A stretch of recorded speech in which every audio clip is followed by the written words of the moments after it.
Hello and welcome back to another Cardiff Central podcast. It's pretty much a Welsh rugby politics free zone this week after the wall-to-wall coverage of Dave Redding picking up the mantle left by former Cardiff chairman Alan Jones and producing a 90-slide PowerPoint presentation on the future of Welsh rugby. Instead, the focus for us will be on actual rugby, whether it's the start of a new era or the last dance for Cardiff. The 2025-26 season is around the corner. We'll be looking at the squad position by position. What are the storylines to watch, players who will make the biggest impact, and what constitutes a successful season for Matt Sherratt's men?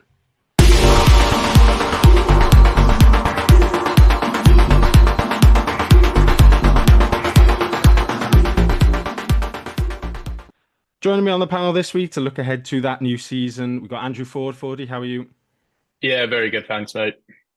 Good stuff. And making his season debut back after an extended paternity leave summer, Fraser Stroud. How is dad life, Fraser, and how are you?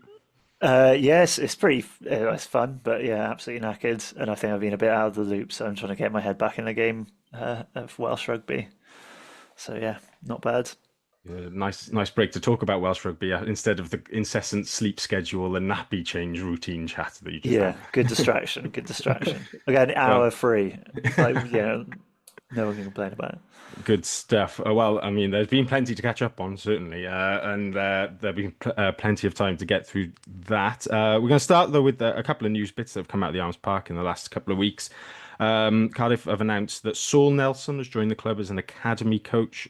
He's from North Wales originally, but ended up schooling in Cardiff at Cardiff High. Played 2 games for Cardiff in the 98-99 Rebel season before going on to play for Bristol, Exeter, and London Welsh, as well as representing Wales at every age grade up to Wales A, but never quite making a full cap. He's coached in a few places after retiring from playing Filton College with the WRU and was at RGC, but he's been seconded from there to our academy, where he'll be looking after some of the Type 5 guys, and I suspect particularly focusing on the youngsters scrummaging. Highly rated coach by all accounts, so that's a good move. And then the other piece of news, the Rags have made a signing.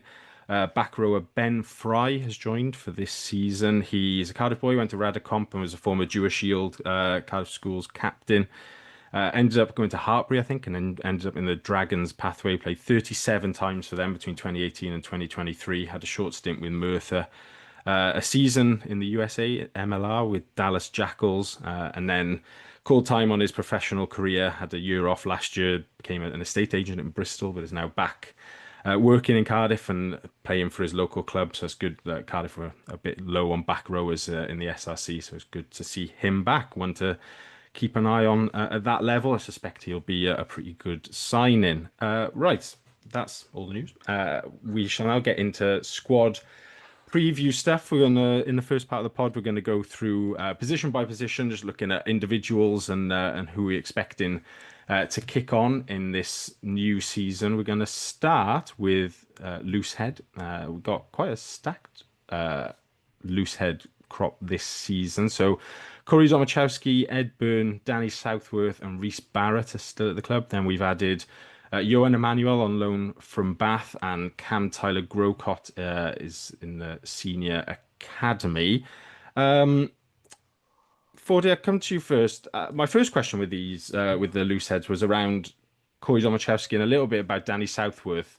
Those guys kind of finished last season as our like top two loose heads and in pretty good form, but neither were involved in Wales's summer tour. What do you think they have to do to kick on and get into what is a similarly stacked Wales loosehead ranks at the moment?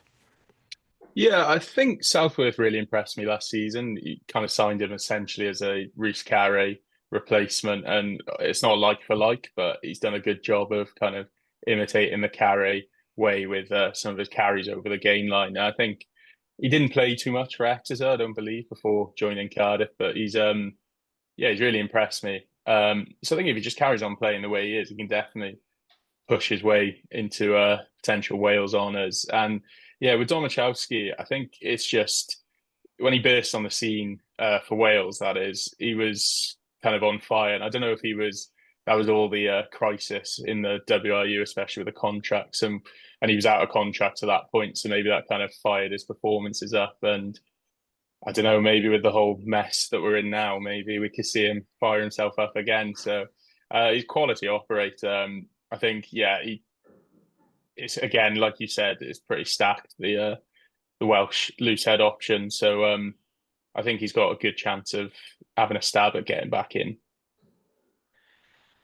Fraser, similar question to you if you want to cover either of those two a bit more. And then the other name that jumps out for me on that list is Rhys Barrett, who looked really good in his couple of appearances kind of in the middle of last season before picking up an injury.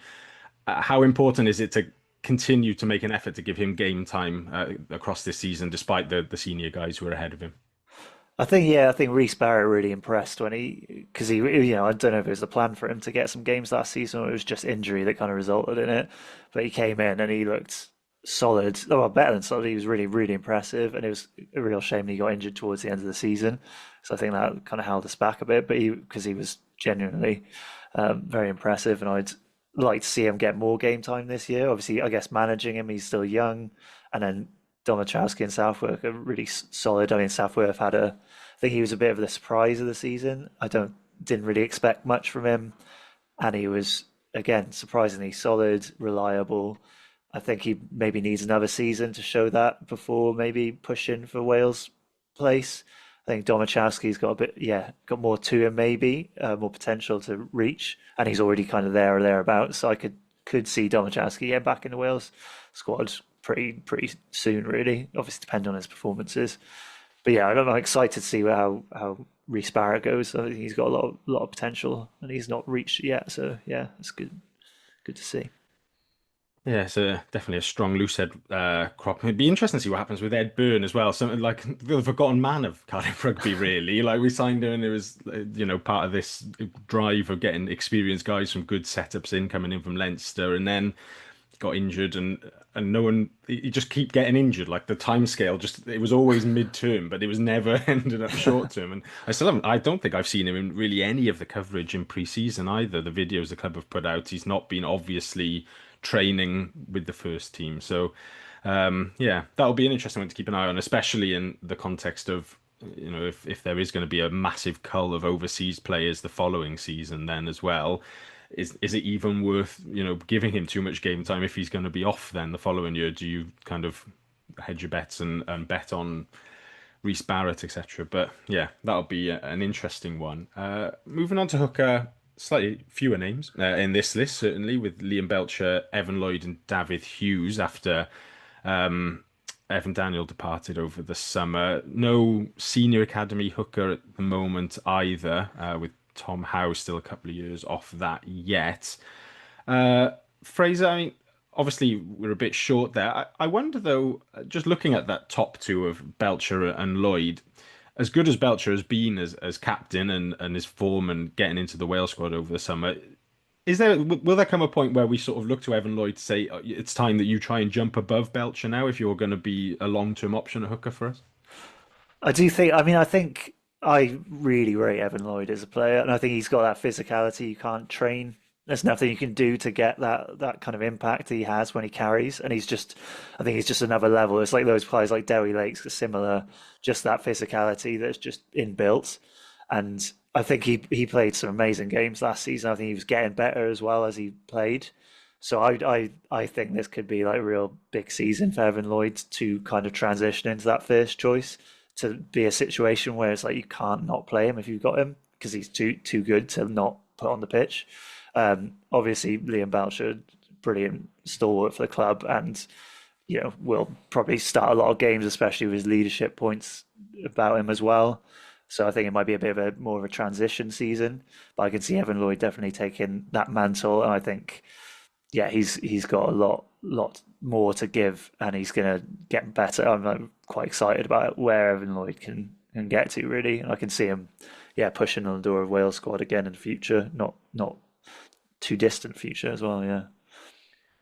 Yeah, certainly got a very high ceiling. 40 with the hookers, then obviously we've only got three at the moment. There does seem though like quite a lot of talented-ish guys out there in terms of Welsh rugby at the moment. You look at the Wales under-20 squad from the summer just gone, and there's Harry Thomas at the Scarlets, obviously, who's like captained them and played a lot of games. But behind them, you've got Saul Hurley, who's Aberavon, is not involved in the pro game. You've got Evan Wood, who I think is at Pontypool this season, again not involved in the pro game. Then there might be, Cardiff had Lewis Morgan, who was with Carmarthen last season, training with them a bit. I think he appeared for the Dragons a couple of times at the back end of last season. Kirby Myhill is somebody who might be available as well, a bit more experienced, with Miami Sharks looking like they're going to fold in the American League. Like it seems like they're going to wait and just try and hold on with the three hookers. But is it not a better idea just to get somebody in now and get them involved in the squad? Yeah, you'd hope so. I think if there's an injury at some point, then we're in massive trouble. And I think as well, you need a kind of covering hooker anyway on a match day. So that means those three hookers are going to be kind of on duty, need to be fit all season, which is a big ask. I think Dav Hughes in particular is a really solid third choice. Like a lot of my friends who are Scarlets fans they can't believe Dav Hughes just appeared at Cardiff because it did kind of come out of nowhere. But like they really rate him, so it's kind of a nice little competition we've got there at hooker.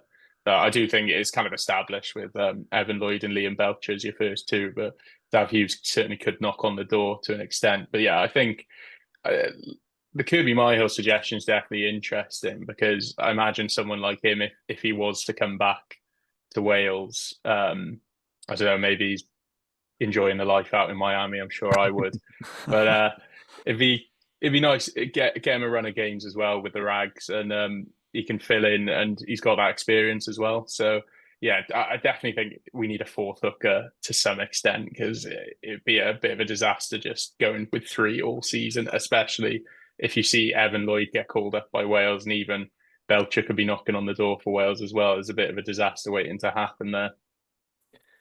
Yeah, Miami back to Buryport and then traveling to Cardiff for the training. That's a shock to the system, I imagine, after a few years over there. Moving on to tight head then. This is where we've got quite a few new faces this year. So Kieran Azarati and Will Davis-King still at the club, but then we've got Javan Sebastian, who's arrived from Edinburgh, and Sam Wainwright from the Scarlets. There's also Joe Cowell still in the senior academy, former Cardiff Met captain. Although I did notice that while the club were doing a contested training session with the Dragons up at Monmouth School the other day, and it looked to me like Joe Cowell was back packing down on the loosehead side, where he played the majority of his rugby. Now, it was only in his last year at Cardiff Met that he switched across to the tight head side. So maybe they're just seeing him as a genuine both side option, or whether he's going to revert back to loosehead now that we signed two senior tight heads. Remains to be seen. But 40 on the tight heads, obviously the two new guys coming in, Sebastian and Wainwright. Do we think either of them can genuinely push Kieran Azarati for that first choice spot in the squad? I'm not completely sure. I think Azarati's got it nailed down. I think you'd be more likely to see Javan Sebastian make a push for it. Obviously a Scotland international, but I do think touching on the whole hooker thing as well, and I guess the front row in general, I do wonder with certain games next season whether there'll be much value of, like, if you had a starting front row of Danny Southworth, Evan Lloyd, and Javan Sebastian, it's quite a big front row, a lot of physicality, and then you can bring the front row off the bench to kind of close the game out. Obviously, again, depends on who you're playing against. That could be quite a good tactic to have going forward. I guess the Cardiff bomb squad almost.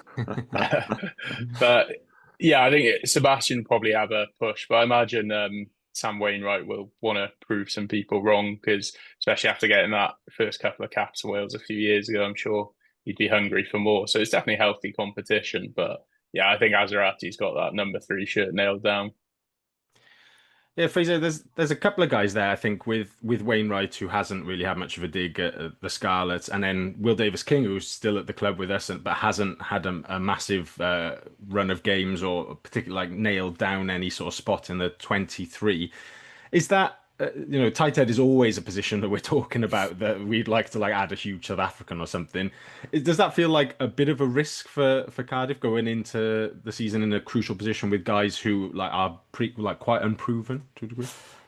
Yeah, I mean, it is a bit of a risk. I mean, because Javan Sebastian, Sam Wainwright, aren't heralded in Wales as the best of the best. They're solid. Or Javan Sebastian's solid enough. Sam Wainwright, shown potential. Did he get like a penalty against South Africa in his first test? And everyone was like, "Whoa, he's fucking amazing!" And then since then, I don't know if he's done much. But then Will Davis-King, yes, I think he's still not, based on his size and physicality, we expect a lot more from him, and he's still not delivered that. And it's like, how long do you wait? But I guess the positive is there's more, we have more numbers there. So it's, I guess you got more chance to mix and match. And if something's not working, you can change it the next week. Whereas last season, it felt like we were a bit tighter in numbers there. And we were relying on Reece Litterick massively to just, play 80 minutes at like a time. Like it was just mad. And it's a real shame. Big loss, he's gone. But hopefully, I think German and Sebastian Samway, maybe them together equal a Reece Litterick. I don't know, but yeah, it's a bit of a risk, but I think give them a chance to kind of prove themselves and see what they can do, and ease into the squad. And then you've got Azarate. I agree with Fordy. He's the nailed on. That would be the starter. Probably be away with Wales quite a lot, but Yeah, it'd be interesting to see like how much he's away with Wales and stuff as well, because I think for us he's been pretty solid over the last probably 2-3 years. Azarati, I like it's never been a case of any of us really questioning whether it's him starting or not. If he's fit, he's been starting for us in our team selections each week, but he still seems to be with some Welsh fans then who aren't Cardiff fans, they're still not convinced by him, I think, at a test level. And not like we haven't got a massive depth at tight end in Wales, certainly. But there does seem to be constant calls for different. It's always whoever's starting isn't the one that is called for, it's somebody else, and then they come in, and then the person who's just gone is the one who's called for again. But yeah, hopefully he can convert the sort of consistency of his Cardiff form into consistency of test performances this year, and really nail down his spot in the Wales Matchday 23, along with guys like Archie Griffin, and I think Henry Thomas will be there or thereabouts again if he continues playing well with the Scarlets. On to second row then. Similar look with Teddy Williams, Josh McNally, Rory Thornton there. We've added George Knott from the Dragons. Tom Cottle has joined the Senior Academy from RGC. And then Fraser, linking to my first question then with the second rows, is that I'll list Ben Donnell amongst the second row options as well. Is that something you think he might feature there a bit more for us this season? Or is he like a genuine out and out lock option, or is it still just a case that when we need him to fill in there, he might do so? I think, I mean, it's hard to say really, but he's like performed solidly at lock. I think last season when he came in and did that, he did a really good job. I mean, impressed us more than we thought he would do. And yeah, we haven't got like a huge amount of depth in that position, so maybe they are looking at Ben Donnell to kind of be mainly a lock. But then he did. I mean, our versatility is always crucial over a long season. Like it's a great player to have who can, now we know, can play lock and can, is obviously a good back row forward. That's like a brilliant skill to have, and we'll be relying on that, I think, because it's hard to say like, yeah, we're gonna just like try and stick with him a lock. I think injuries dictate what will happen really. But yeah, I think he's proven that he can do a job, and I wouldn't be surprised if he gets a few more minutes in that position, depending on injury and stuff like that. Fordy, I guess like my slight concern with second row is sort of availability a bit this season. The likelihood is that Teddy will be with Wales a bit more after impressing in the summer, and then I'm sort of reticent to say this after the examples of like Nick Williams and Fau Felice and stuff, but like Josh McNally, like he must run out of steam at some point, surely. Like surely he can't produce another season like last season where he just kept going and going. And if that is the case, then that we lose those two, like how confident are we that we can sustain like a good quality type five over the course of the season? It's going to be tough because I think last season we relied so heavily on Teddy and McNally that it's kind of almost alien to think of any different combination at this point for this season. But yeah, I think certainly what's inevitably going to happen is when Teddy's away, McNally's going to get called up by the RAF if he's fit at that point. So we'll be down to be just Thornton, Knott, and Donnell, I believe, at that point. So yeah, I think definitely you'd have to have Donnell being considered the second row, and like you say, when McNally runs out of steam, which is going to happen, but he seems to be loving life at Cardiff, so maybe there's a bit still a lot more in it for him. So yeah, we'll see. I'm intrigued, but yeah, I think Donnell definitely needs to be having a bit more of a go at second row, but there's still the scope to include him in the back row, and especially with the 6-2 splits we tend to go for on the bench. It's one of that flexibility of if, say, McNally and Teddy having a stormer and seem good to carry on for the full 80, then you can slot Donnell in wherever he needs to be. Yeah, and then I think the big unknown for a lot of Cardiff fans really who is George Knott. I mean, we kind of watch the Dragons to keep an eye on Welsh rugby stuff when we can. I think the majority of us, but he's still not a player that you really know anything about, and I don't know if that's a good thing or a bad thing that he just quietly gets on with his work unseen. But I think the question has like not wanting to sort of outright diss the Dragons, but the question with some players like that come across from the Dragons is, do they look better in a better team then, as well? And so, yeah, I think that'll be interesting to see exactly how good he is. But he looks like he's featured quite heavily in the preseason stuff this season, so he's obviously fit and slotting in well. Fingers crossed he can add something to that pack. Back row then, as ever, plenty of quality here. Tame Basham, another one who's come across from the Dragons, although slightly less of a question mark over him, as we've seen plenty of him with Wales over the years. And then he's joined by the returners, James Botham, Ben Donnell again, Alex Mann, Dan Thomas, Felipe Faletau, Alan Lawrence, Lucas De La Rua, as mentioned, I think on the pod, I can't remember if it was last week or the week before, has been training a lot with the senior squad this season, this preseason so far. And then Evan Rees is also in the senior academy squad. I think he's a year younger than De La Rua, so I imagine we'll see him still with the Rags quite heavily this year. He started at 8 against St Albans the other week. 4D, the sort of the age-old question with our back row, and obviously it's very opponent dependent, but if you were just picking sort of a starting Cardiff 15 now, what would be your back row at this point of pre-season?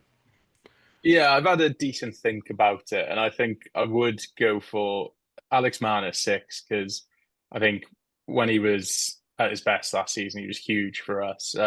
Obviously, there's still a few question marks over his discipline, but if you can kind of utilize that in a positive way of just being that shit out Peter O'Mahony style player, then that'll be huge going forward, especially because we sometimes crumble against bigger packs. So it'd kind of be nice for him to square up to them a bit, rattle a few cages. And then I'm very conflicted between, it's very much dependent on the team we play, but I think we'll touch on it later anyway with the centres. But I think with Basham at 7, you've got a proper kind of carrying ability there. Not exactly in the same mould as Thomas Young, but when he breaks the line, he's got the pace to kind of make quite a few yards. So I'd be more inclined to go Basham, maybe in a more physical game, Botham. And then I think if Faletau's fit, he's got to start at 8 going forward. Yeah, I think the 8 is one that I think every Cardiff fan will agree. Probably every World Rugby fan will agree on there. If Faletau's there, you pick him at 8. Fraser, something that Andrew mentioned there about Thomas Young going. Is there a concern with the back row and maybe with the team generally that obviously outside wingers apart that we haven't got like out and out pace in that team? Are we a slightly slower team now than we were perhaps a couple of years ago? I mean, looking at that back row, yes, it's not. Obviously Thomas Young was had kind of freakish speed for a back row, so that's a pretty like massive drop in terms of average speed of your forward pack if he's gone. But yeah, none of those players have like. I mean, James Buffon's fairly nippy, like he's quite mobile, I guess. But yeah, it's not that quick. Yeah, I'd be that definitely be an area that maybe we're lacking in. But I guess solid physical presence. I mean, Alex Mann, I agree with you. 40, he had a great season last season, and against Japan, he played brilliantly, and I think he's proven himself to be. I think he's getting better every time, so it's good to have him in. But yeah, it does seem like we have lacking a little bit of pace in the forward pack for sure, and that could be an issue. But I guess we'll just have to adapt to it. And there's a reason why we let Thomas Young go, I guess, or he chose to leave. I guess it depends. And yeah, we'll see how we balance it out. Really, I think I had the same back row. Apart from I think I went for Botham over Basham, but it's it depends on the game, as you said, 4D.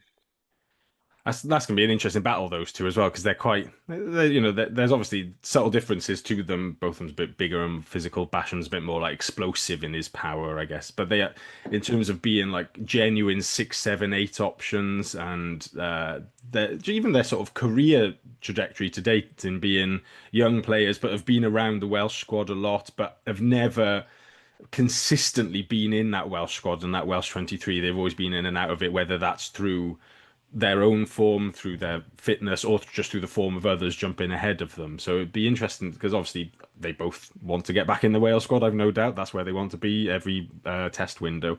And so battling each other at Cardiff first before going there, hopefully that elevates both of their games to the next level.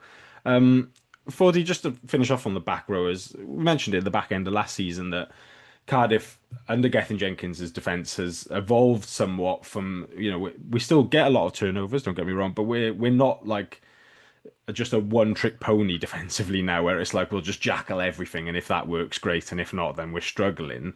Is it weird to go into a season without like a genuine over the ball every breakdown jackal threat that we've had for the last, I don't know, I think you could go back to like Martin Williams, or like even before that, we haven't had that option. Yeah, is that a concern, or is that like just following the way rugby's going now is quite a good thing for Cardiff to be in line with that? Yeah, it's strange. It's quite unusual, especially I remember when we had a back row at one point. It's probably like 8 or 9 seasons ago. Warburton, Navidi, and Ellis Jenkins, where it's just Jackal Central every 2 minutes. But yeah, I think it is probably just the way rugby's going. I remember Navidi saying on a podcast a few years ago that there was a team meeting where they basically watched the game back and were just like, we need to stop jackling because we're all going for a jackal at every ruck. Um, but I still think there's jackal threats there. Like Josh Adams in particular is a strong jackal threat. Seen Johan Mulder over the ball. Um, Plenty of the front five can get over the ball quite well. And you've seen with certain players like McNally, it's not your traditional jackal turnovers, but he gets a few turnovers in. So yeah, I wouldn't say it's too much of a worry. Just yeah, probably the way rugby's going. But I think you still have players like both Basham, Dan Thomas that can get a jackal turnover here and there, just not kind of known as your typical like Sam Warburton or David Pocock, just jackal every single ball back rower. But yeah, not too worried about it. Good stuff. Right, that's the forwards. Moving on to the backs then. Scrum half is pretty similar to last season with Johan Mulder, Ali Davis, and Ellis Bevan as your senior options. Jan Davis has come in on loan from Bath, and Sean Davis is in the senior academy. I think he's still under 20s eligible next year, though, Sean. So he'll play for the Rags in the under 20s. Don't suspect we'll see too much of him in the first team picture. Fraser, scrum half's an interesting one with the same guys who there was a lot of change there last season. I don't think many of us would have predicted this time last season that the sort of 9 journey would have gone the way it did throughout the course of that campaign. Who, in your mind, is the starter going into this season? What is their sort of depth chart ranking for you? It's yeah. I think I would probably go with Aled Davis as the main starter in like a big game. I think they would start. I feel that Jockey would go with him as a safe pair of hands and really solid technically and kicking wise and stuff like that. But obviously, Johan Mulder proved to us after a bit of a shaky start that he's like, yeah, he can start a game and he can run a game for us. So I think it might be a bit of like horses for courses, depends on the opponent. Out of Aled Davis and Johan Mulder. I mean, Ellis Bevan's interesting because I thought he might move on this summer. I don't know. It felt like he was kind of not really getting chances with Cardiff last season. It didn't feel like he was fancied. But I guess clearly Cardiff have faith in him, or they think he's can do something. He's got the potential. I mean, he's also amazingly ripped, so maybe that's why they've kept him. But yeah, it'll be interesting to see if that like keeping faith in him boosts his confidence a little bit, because I think he can do. He had moments when he looked quite good and his kicking was really on point, so I think he can play well. So I'd be interested to see if he does get a few more chances on the bench, maybe coming on. But yeah, I'd probably my gut feeling would be probably Aled Davis starting and then Mulder, and then kind of they mix it up depending on the occasion and who they're playing against.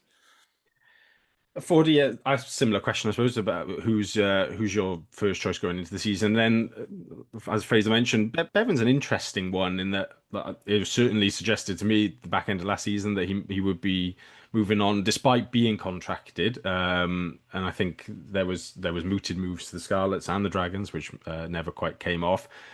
Rewind just over 12 months, summer 2024, he's with Wales touring Australia and playing against the Springboks and stuff, and now he's probably third. And if you look at Ian Davis coming in as somebody who would probably be thinking about getting some first team time whilst on loan from Bath as well, there's a potential that he could have dropped to fourth. What do we think he has to do to get back up that depth chart?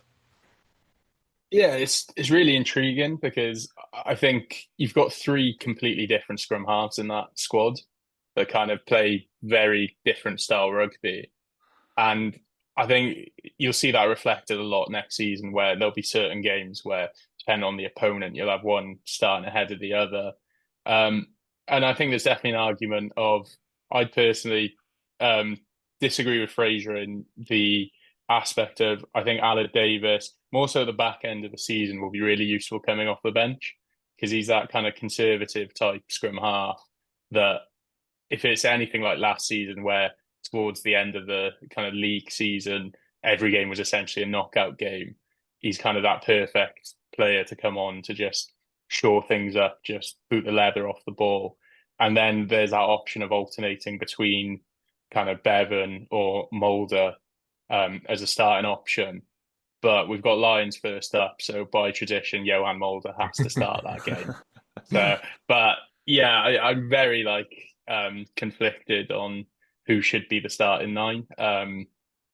And like I said, there's quality in all three players. So regardless of who starts as the season goes on, I'm not going to hold too much of a grudge saying one or the other should be there. Yeah, Bevan's an interesting one. I've been a fan of him for a while when he was at the 20s and Cardiff Met and stuff. And I think we've said it before, but we didn't handle the first part of his development particularly well, I don't think, where it was just Lloyd and Thomas playing every week while they were still at the club and not giving him quite enough game time. And then all of a sudden he was starting and in the Wales squad, and that was a very quick trajectory. So he's definitely got something about him, left foot kicker, big physical guy, and just like to see him when he's given a chance next, just really take the shackles off and play freely. It looked at times that maybe he was overthinking things a little bit from the base and not getting the ball moving as quickly as he could. But I think there's an interesting debate, and both make excellent points there. I think the good thing is that we do have very good nine options there, and it is just down to jockey picking the right one at the right time, certainly. But yeah, I suspect if you did a poll of all the Cardiff fans, you get some very different responses on who each person saw as like your first choice, second choice, third choice.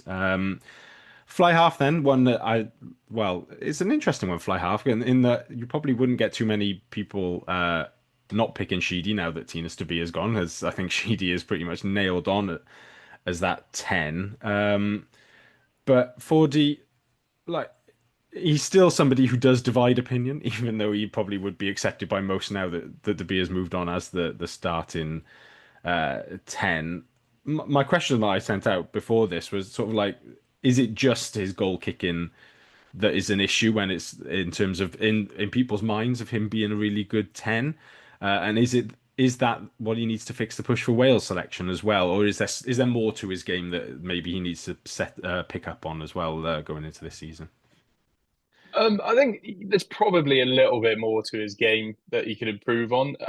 I think I really like the way he kind of runs to the line, and when he gets that kind of pop pass going, especially on front foot ball, it's when I think that was the difference in us performing better in the league last season was that kind of threat he had. Some of the assists he had last season, the lead up to tries were superb. I think sometimes when he gets caught, it's a bit of a worry. If someone reads him quite well, then we then just end up on the back foot for the next few phases and just kick the ball away, which is obviously completely normal. It happens to every team.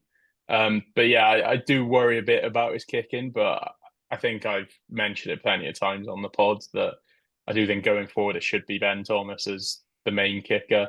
But it'd be interesting to see if over pre-season if he's just been working so hard on that kicking, if that makes any kind of impact. Because there's times where his kicking was pretty solid anyway, especially kind of in open play, but he just had the occasional kick to touch or kick at goal where you're thinking, why isn't Ben Thomas taking that? So yeah, I'm interested to see how he develops. But I think, yeah, there's an argument that if he can improve his kicking, he should be in Wales contention to some degree. Fraser, we had a question from Reese on Twitter, who says he's intrigued to see the 10 battles. Sheedy's obviously the favourite of Sherritt, played a lot and done a good job, but where will Ioan Lloyd play? Has he been signed to be the utility back? Or could we invent the 3 10s back line with Sheedy, Ben Thomas, and Ioan Lloyd, as unlikely as that is? Like, what are your thoughts on Lloyd coming in and where you expect to see him this season, mostly? I don't. Yeah, it's a weird one. I was going through the team and like putting people in positions as where I think they'll be. I have put Johan Lloyd as in the fly half category because we don't have many. Like I don't know, correct me if I'm honest. Sheedy, Harry Wild, I guess, is kind of in the background there, and Ben Thomas is the 12 who can cover 10. But I think they Jockey wants him playing 12. That's like where he's best suited, I think. So I think Johan Lloyd, I think they might be looking at him as a fly half option, especially if you consider his kicking percentage last season of the Scarlets. I know he wasn't roundly popular there, but like off the tee, he was brilliant, like really accurate, got a good percentage over the season, and that is obviously something that Sheedy lacks massively. Like his percentage of kicking is really quite poor with penalties and conversions. So if having Johan Lloyd, I don't know, yeah, sharing the jersey and like knowing that you've kind of got you bagging 3 points when you get penalties could be pretty massive for us and could push us a bit further up the table. So I can see Johan Lloyd be considered as a fly or half, and I don't know if it's all about if Johan Lloyd can like keep a lid on his like batshit nature and learn a bit from Sheedy and like use time the pass as well and like make those decisions because like yeah, for what he said is like Callum Sheedy's like pop passing at the right time and then just setting people into space. If Johan Lloyd can get a bit of that going, then I could think it might be a bit more of a competition and that Sheedy might not be as nailed on as maybe we think. But I don't know. Yeah, we'll see. We'll see. Yeah, that will be an interesting one to see how that develops over the course of the season. Moving on to centres then. Fordy, I think was mentioned this the outside centre on the first part of the season. So I'll come to Fraser with a touch on the 13 jersey, which we all know is a bit bare at the moment. I think it's likely that Grady starts the season as the first choice 13. But my question then, Fraser, is do we trust Harry Millard as the genuine backup? Like if Grady is injured or away with Wales squad, is Millard a genuine 13 contender, not just for the couple of games that he did there at the start of last season, but going into the season as the backup 13? I mean, it looks like on paper that is what they're doing, right? Like I'm looking around the rest of the team, and there isn't anyone really who can step in that I would trust. And I think Harry Millard did show that he has got the capability of playing 13. Really, I know it was only a couple of games, but he was a lot better than I thought. I think I had a lot more concern and worry as to like the defensive solidity he has, and like whether there'd be more other teams would exploit that. But he did seem to keep a lid on things defensively. He was quite physical as well. I was quite impressed by his tackling. He's got quite like a heavy tackle on him, so it's like he impressed in that way. Um, so I think Cardiff probably are leaning towards Harry Millard shifting properly to 13, especially if you have like Cabango and Stevens back from injury.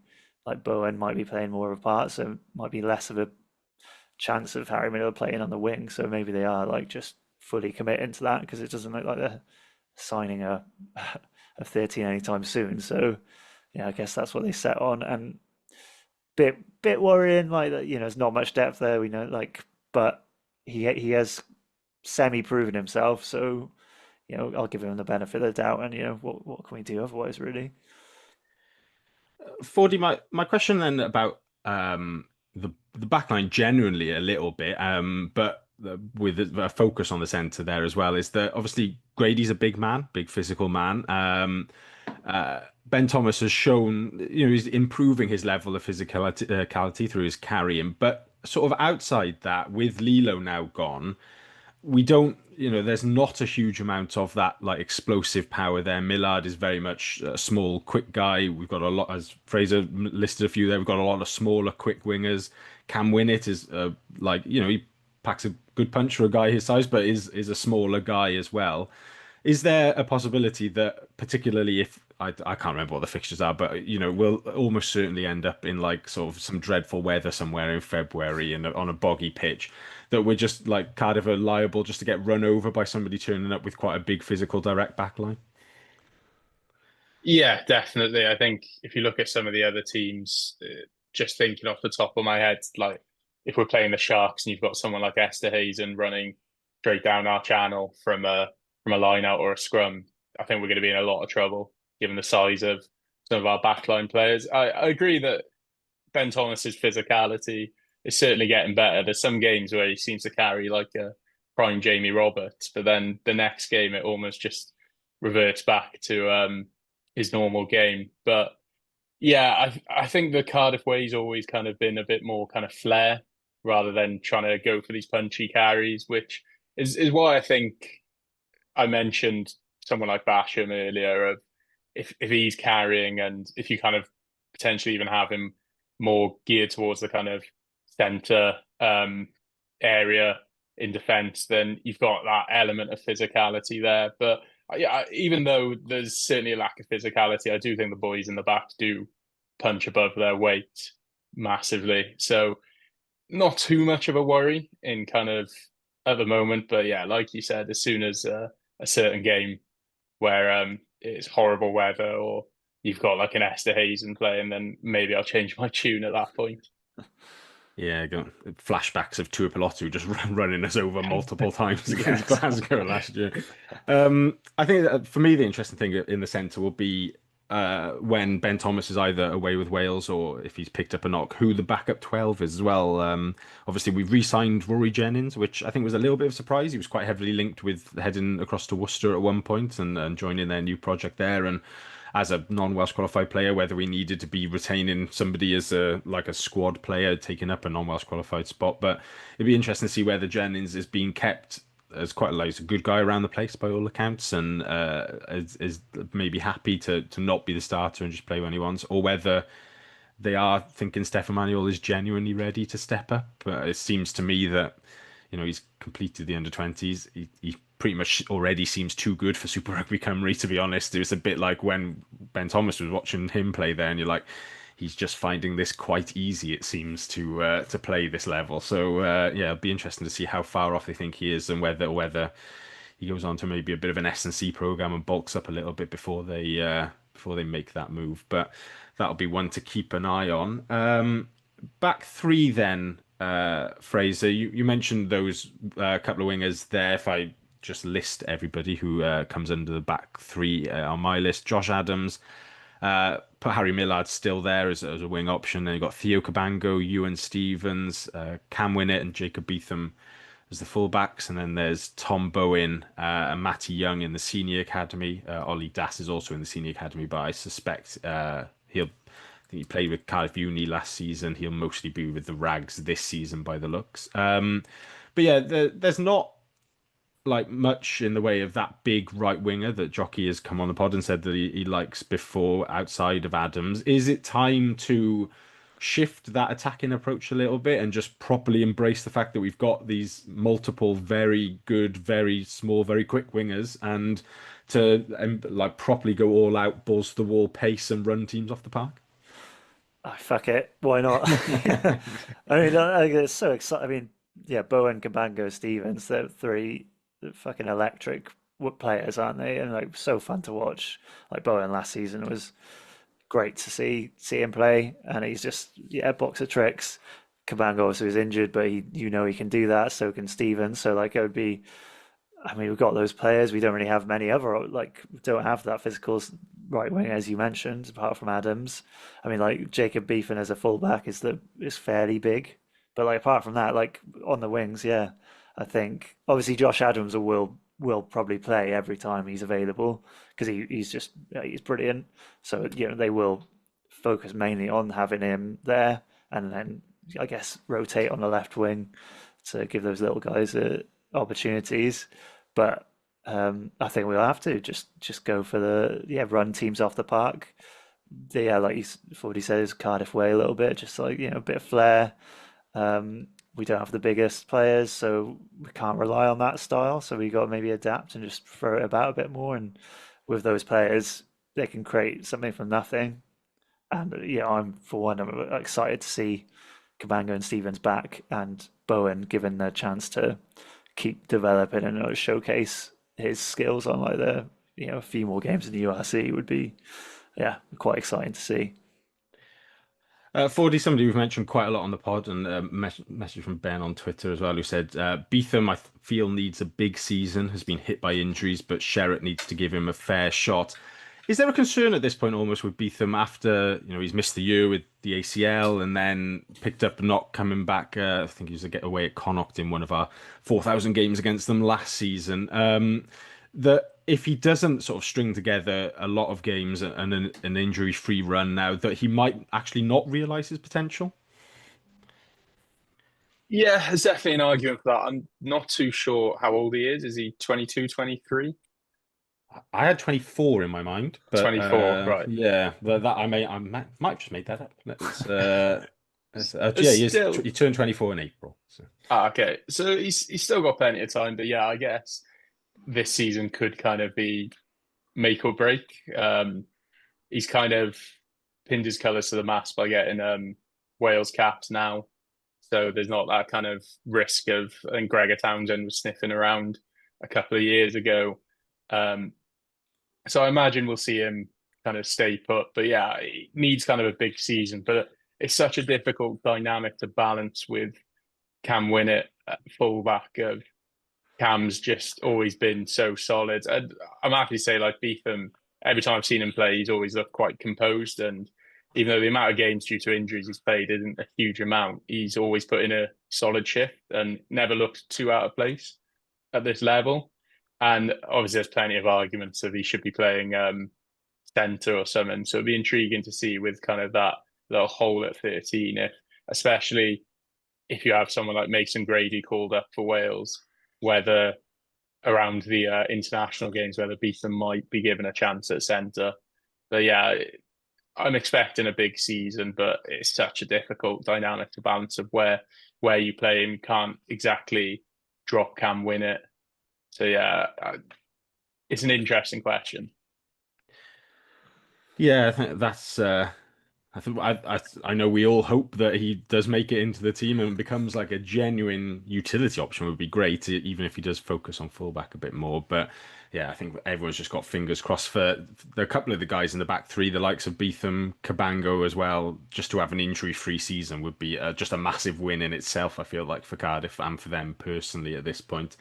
And then hopefully, Ewan Stevens bounces back. I don't think he's had much in the way of injuries in his career so far, but ACL is always a difficult one, and hopefully he's not too knocked back by that, because certainly his pace is his main asset there, and particularly his acceleration really over that first 5-10 yards, the way he can just go from standing to sprinting is quite incredible. But yeah, lots of good options, but yeah, lots of concerns a little bit as well about back three, just how they get balanced and who stays injury free. To round up then, going through the squad, just some general questions. Fraser, come to you with them first. It's not so much a prediction of who they will be, but who do you think needs to win these for Cardiff to have a good season? Who would be the most important player or the player of the season, and who would be the surprise package or breakthrough player? I mean, it's weird. I know we touched on like 13. I guess if Harry Millard is being put into that role, I guess that's pretty important player for him to continue to reach or like to kind of live up to that. I mean, I guess Mason Grady's the main shout there. But I mean, I guess Azarati he's always solid, but he's even more so with Reece Litterick not about. He's gonna kind of taken a lot more on himself. You got with his backups, Javin and Sam. And then, but I think the surprise package, I've always is. I think Johan Lloyd's going to play more of a part than we think, and I think it might be a 10. I don't know. I've always liked him. I know he has shown himself to be batshit, but the potential he had, and when he came from Bristol, I just got excited about him. And I don't know. I think if he can hit that maturity and just like control himself a little bit more in terms of the play, and I think he's got so much potential to do well, and his kicking could be the difference maker for us. So I think he'd be he's my shout of the surprise package of the season, I guess, Owen Lloyd. But yeah, and I think I'd stick with having Azza as probably one of the most important, staying fit.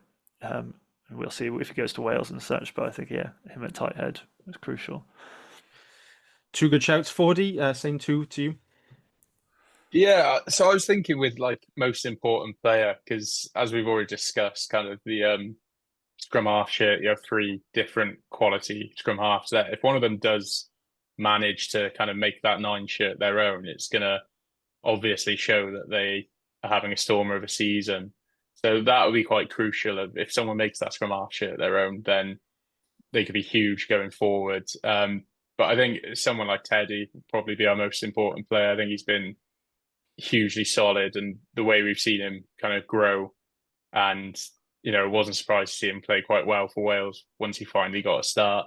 I'm sure he'll carry that on to next season. And surprise package, yeah, I echo Frazier's thoughts of, I think with the 6-2 split on the bench we tend to go for, it gives you that flexibility of if someone goes down injured with Johan Lloyd on the bench in the back line, he could theoretically cover any position, bar 9, obviously.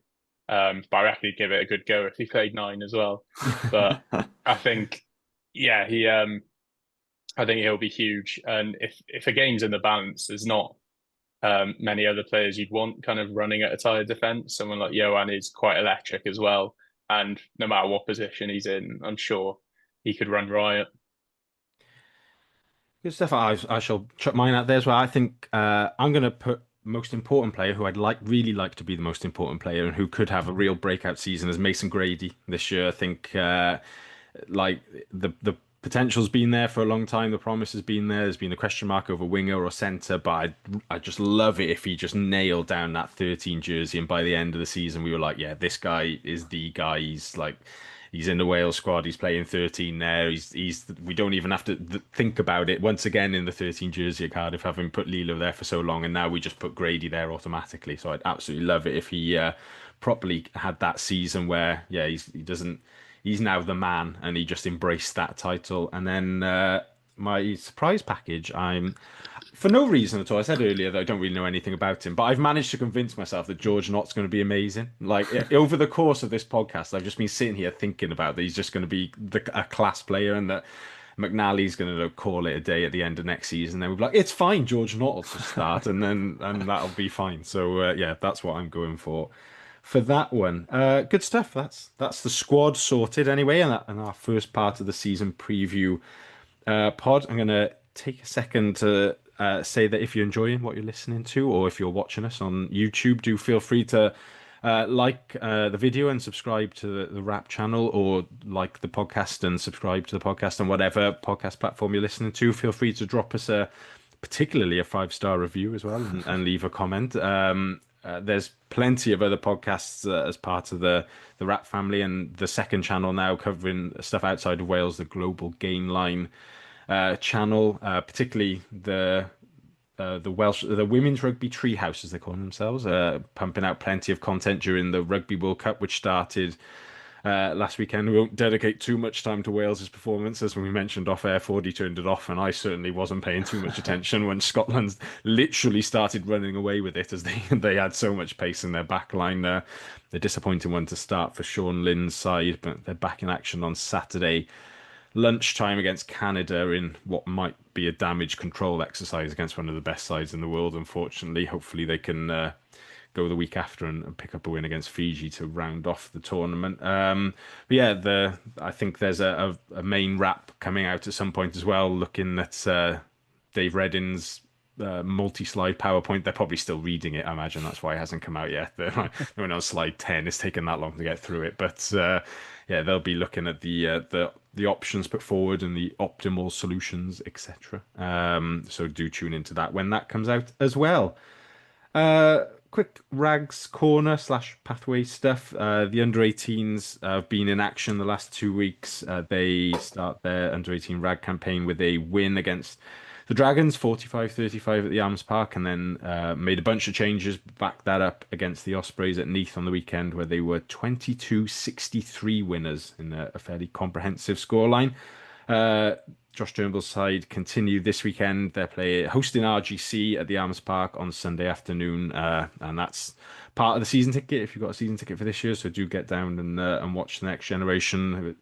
Imagine there'll be a few changes again as they rotate through their wider squad, but plenty of talent there, and good to see the next generation kicking on. And then for the Rags, mentioned Ben Fry signing earlier. He might well be in action this weekend as the Rags finish their pre-season campaign. They're hosting Esher, who I believe are in National 2 over in England. That's at the Arms Park at 3:00. I don't know if it's included in the season ticket pre-season or if it's all pay, but having chucked a load of youngsters out against St Albans the other week, I suspect we'll see a few more regular faces from the semi-professional squad come involved in that one. It's also part of a double header, so after the Rags game at 3 p.m. at 5:30, there's a game to remember Lieutenant Rodri Lyshon, who sadly lost his life in a training exercise with the Royal Navy last year. The Rod Lyshon Select 15 are playing Cowbridge. I think that's his home club. That's a 5:30 p.m. kickoff, so do get along to watch that one as well. I'm sure they'll be raising some money and remembering Lieutenant Rodri Lyshon. So we're onto the second part of and final part of the season preview bits of the podcast, looking ahead to just sort of the season generally. We'll start with the overall question. I think Fraser, come to you first on this one. We had a few different responses to this question online of what constitutes a successful season. There was Rob on Twitter who said just winning our home games and retaining the Welsh Shield would be good with the circumstances around the squad at the moment, that kicking on might be tough. But then Nathan said that he'd like to see us in the top 8 and reaching the semi-final of the Challenge Cup. So a couple of different opinions there. Fraser, what to you constitutes a successful 2025-26 season for Cardiff?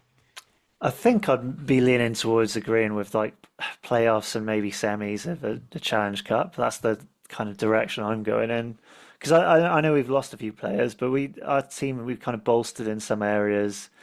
Our backlines, we got a exciting backline. We did well last season, but you got to believe in progress and building on it. We had, Jockey had his time in Wales. He got his win for Japan, against Japan, not for him, which is obviously, that must be a good experience for him. It's only going to develop him as a coach. I think we've retained some players that I thought might have left, like Bevan and Rory Jennings. We can question the quality of them maybe, but at least it's continuity and a team environment and kind of like cohesion. So we've got some returning injuries like Cabango and Ewan Stevens like coming back in. So I'd like to think that we can kind of move a little bit forward. I think getting into the playoffs, top 8, I think we can do it, and I'd like to have that as the expectation. And I'd like to think that's what Cardiff's are thinking as a team. And then obviously European competition is a bit more. It's harder to judge how well you can do in it. I know we've got a few tough fixtures in our group, but again, aiming for that semi-final, I think we can do it. We've got the quality, and I guess it's just injury dependent. Will dictate how much we put into kind of the European competition or not, I think. But yeah, I think that's I agree with that, Lesnar. Playoffs and semi-finals is possible. That's what I'd hope for this season. Yeah, we'll see. Obviously, we'll look back on it, but yeah. 40.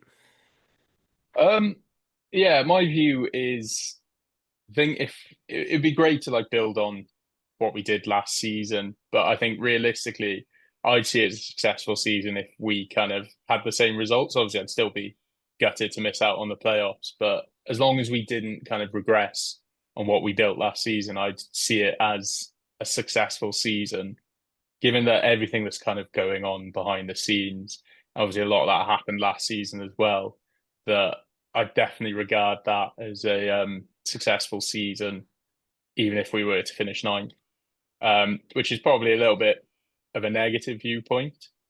But I think, again, it's just making sure we kind of don't fall back to kind of the team from a couple of seasons ago that was getting battered quite routinely by some teams.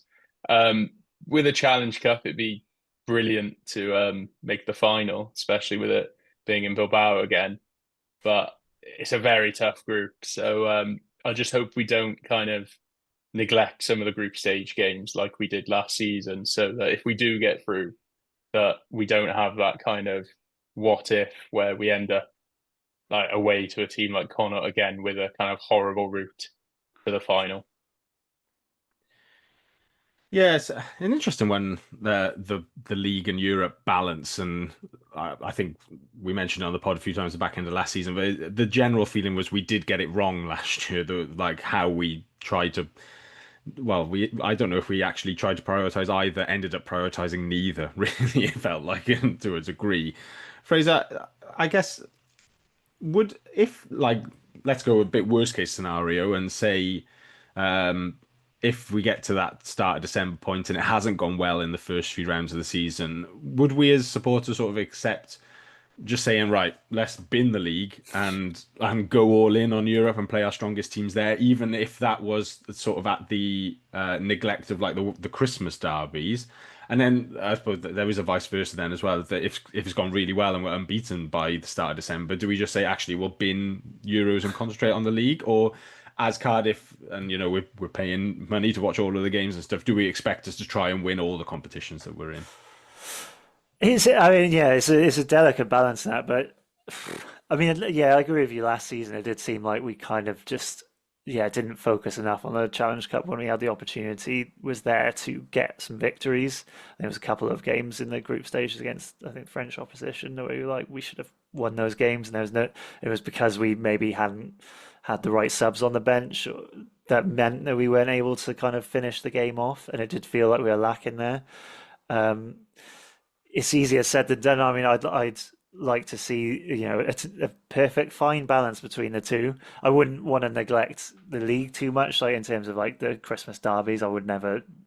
I would much prefer us to focus on those because they're just like the tradition behind them, and I just like feel it's just important to. It's a good start to the new year to get some victories there, and it can, if we had a poor season up until that point, those Christmas derbies could really turn it around. They're winnable games against the other Welsh teams, and we do well against them generally speaking. So that could be like get a few victories there, and we go into January, February, the rest of the fixtures, and we're on a bit more of a high, even if that means the in between matches or like the matches leading up to it in the Challenge Cup we don't prioritize. And yeah, there's some tough group games we've got in the Challenge Cup, which I would understand to a degree if we held back some players. I think we're playing Exeter away, aren't we, as one of them. I mean, Racing at home, I'd love a victory there. I mean, that's a big event, and why not go for it? But yeah, it is really tricky, and again, it just depends on injuries. I hate to be like sitting on the fence about this, but like, it really depends on how our injury situation is going, as to whether we can risk certain players at certain times or not. Um, so yeah, a bit of an iffy, not really like concrete answer either way, but that's my thoughts on it. Fordy, I don't know if you got a viewpoint on it, and also give us your away trip of the season, the one that you've circled as well. I know you like an away trip. Where are you heading off to? So the away trip I've circled at the moment is Glasgow away, which is in May. So it's a long way away, but hopefully there'll be some semi-decent weather at that point to make it a better weekend. But I think I was looking at the fixtures, and obviously I don't think we should neglect the group stage in the Challenge Cup. But I think it's one of those things of if we somehow don't get out of our group, um, it's the South Africa tours just immediately after the Six Nations, and then it's the Challenge Cup knockout games. And if we're doing well in the league, it might be one of those blessings in disguise that we can go to South Africa, go for it, try and get 2 victories, and then you know that they've got, was it 3 weeks off then of no rugby, and kind of obviously that can come back to bite you having not played for some time. But also, if the shoe's on the other foot, if we're stinking up the league and we've got to the knockout stage of the Challenge Cup, it means we can take a bit of a breather on that South Africa tour and then go all out for the Challenge Cup knockout games. So it's a difficult thing to balance, but like, yeah, I'm kind of indifferent on it either way, essentially. Glasgow, a good trip. Was 2018-19 we played them in the Heineken Cup, I think, as it probably was then. And so we were there in January 2019 and ended up drinking fanny bombs with the Glasgow Supporters Club in their bar before the night. And I still don't really know what was in them, to be honest. But I don't actually remember much of the game, if that probably gives you an indication of what they were. But no, it's a very nice city, a good trip that, although Scotstoun is well out the way in terms of Glasgow. Yeah. Like that's always a fun trek through a random housing estate to get out there. Right. The last part then, I was just going to look at the first block of games in particular. We've got I think it's only 5 games up to the autumn internationals, which I feels a bit short. I'm sure we had 6 last season, but might be wrong on that. But Cardiff start, as mentioned earlier, with Lions at home. Then it's Munster away, Connacht at home, Dragons away, and Edinburgh at home, leading into the autumn internationals. So 3 of 5 at home, 4 of 5 in Wales. Not too much travelling in that block. Fordy, what does a successful first block look like by the time we reach those autumn internationals? I think successful as kind of maybe not the bare minimum, but like what I'd be kind of expecting is ideally to win all 3 home games and the Dragons away game. I think that would certainly be successful. But then kind of extra successful would be, I wouldn't expect us to kind of go out to Munster and get a win. But if we could come back with a bonus point or 2, I think that would be massive. And that would just set us up quite well then for that little first block. So I think we've done a good job of kind of making the Arms Park a bit of a tough ground for teams to come and play at. I think we really need to kind of solidify that next season to just make it, if we can win all our home games or as many home games as possible, it kind of means that come the end of the season, we're in a good position regardless. And then it's just trying to sneak those kind of bonus points away and maybe the odd win here and there. That's my viewpoint. I think we should be expecting to win as many home games as possible. Yeah, Fraser, how important are those games against, particularly I'm thinking Connacht and Edinburgh in that run at home? Teams who, were thereabouts around us at the end of last season table-wise, and who we lost away at Edinburgh. We struggled in our multi-game battles with Connacht as well. Like, winning those ones is going to be important come the end of the season, even though it feels a long way off at that point. I know, 100%. I think they're the type of games that define whether you get in the playoffs or not, really.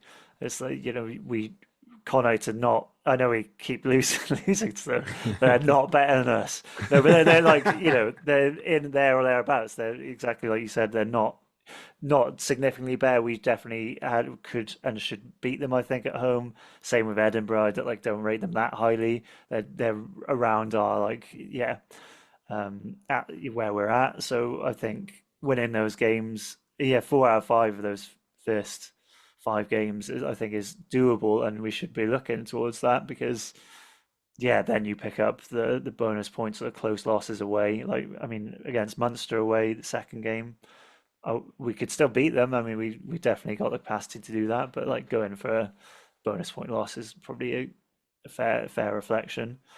But yeah, I think those Connacht and Edinburgh at home are really season defining. I know it's early in the season to be saying that, but I agree that it's like a pretty fundamental that if you want a successful season, you got to get your home record right against teams like that. Yeah, absolutely. It's a couple of good games there, and that Lions game will be a really good one. Hopefully, we get a good crowd for that after all the shenanigans of the summer, and it'd be good to get a good crowd to support the boys in a big game. It was a really good one last season, that Lions home game, and also to send a bit of a message to the powers that be as well. Thanks, gents. I think that's covered everything heading into the new season. The pod will be back next week. We're hoping to have a special guest to keep an eye on the old socials for that, heading into the first preseason game for the first team the Saturday after, and Summerfest as well. But until then, 4D Fraser, thank you very much for joining me. Thank you to you at home for listening, and we shall catch you soon. Goodbye.